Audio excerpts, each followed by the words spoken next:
So let's see the China grass recipe.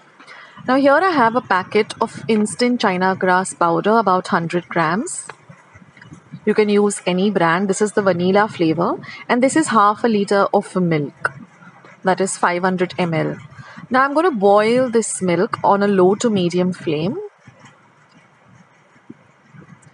And once the milk starts to boil, you're going to add this China grass powder and you're going to mix it really well till all of the powder dissolves in the milk. This should take you about 5 minutes, and the milk starts to thicken almost instantly.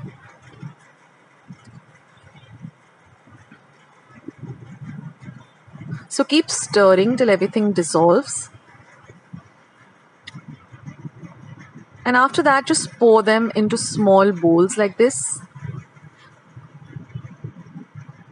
Or if you want, you can put it into one big bowl. And now we just have to refrigerate this for 10 minutes.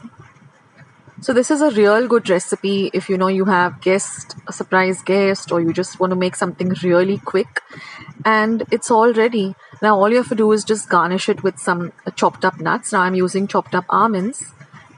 And you can keep it in the refrigerator, and when you're ready to serve it, just serve it. It's so delicious and it gets ready so quickly. I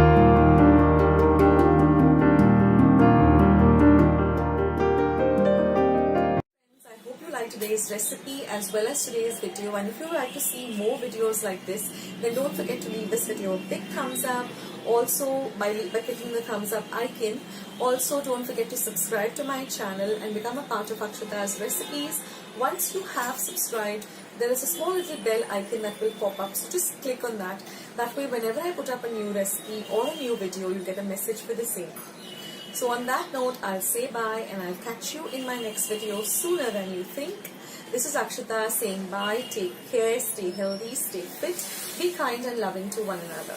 So till we meet again, bye.